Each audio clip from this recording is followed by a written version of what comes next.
today and brings to light some of the issues regarding words and language that we use. Over to you, Cyprian.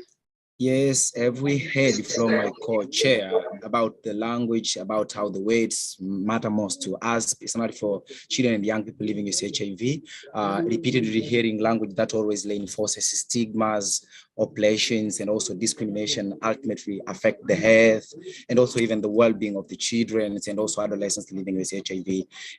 This may cause them not accessing services and even demanding those services that they need for them to stay in treatment and care. So before we just move forward, I'll just I'll just take the chance again to Margaret so that you just continue with the first attentions. Thank you. Over to you, Margaret. As mentioned before, the objective of this session is to highlight the language that supports caregivers and adolescent and young people when navigating issues of adherence. The way we speak to young and adolescent and young people and the language we use determines if they remain in treatment or care. We will hear from our young people, from their experiences, what works to support their adherence to treatment and also to remain in care. Yes, as we move forward, we will also hear from the health providers what in their experiences support the clients on their adherence journey, and also taking together, we hope these strategies will help you to support the client navigating times where adherence may not be optimal.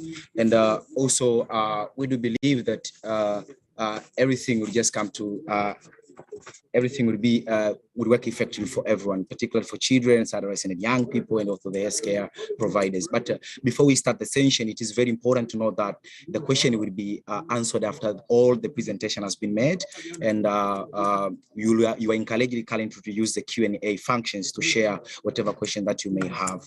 And before wasting any more time, I would love to welcome our first panelist.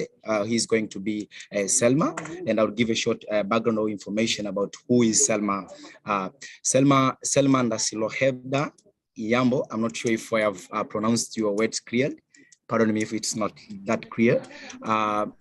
She's just a young activist on sexual reproductive health and rights. She's also passionate working on issues about community and also empowering and representing adolescents and young women. So currently, she's working as a Her Voice ambassador in Namibia. You are warmly welcome, Selma, to take the floor.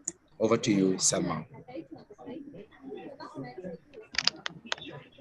Thank you so much for the introduction, Cyprian and your colleague, and good afternoon, good morning, or good evening, wherever you find yourself. As introduced, I am Selma Iyambo, and I'll be giving you a brief presentation on awareness about misgendering and how we can improve.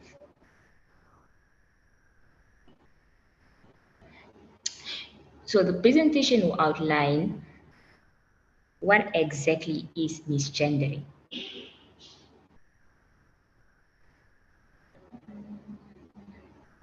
And as per the next slide, misgendering is actually defined as referring to someone by a pronoun that is not theirs. And according to Healthline, misgendering actually occurs when an individual is referred. Okay. Can we please move on to the next slide? Sorry.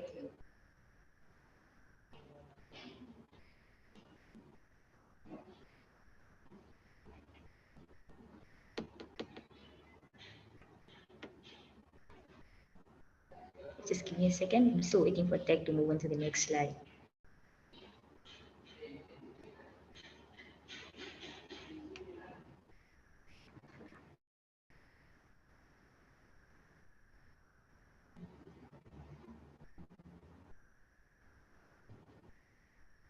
Hi there, we are on to the next slide. I think there must be a internet problem on your end, Salma.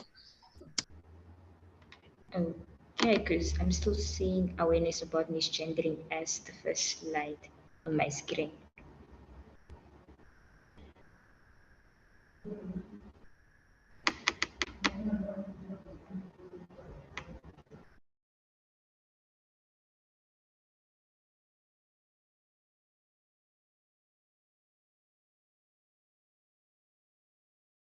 by a pronoun that is not theirs. And according to Healthline, misgendering actually occurs when an individual refers to a transgender, non-binary, or gender non-conforming person using terms related to how they identified before.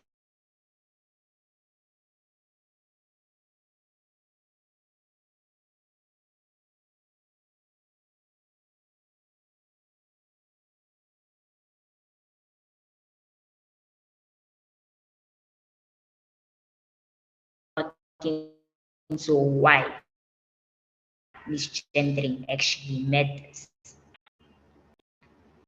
Okay, I think we're still having a Hi guys, there was just a technical difficulty on Salma's end. I am going to take us back to our co-chairs.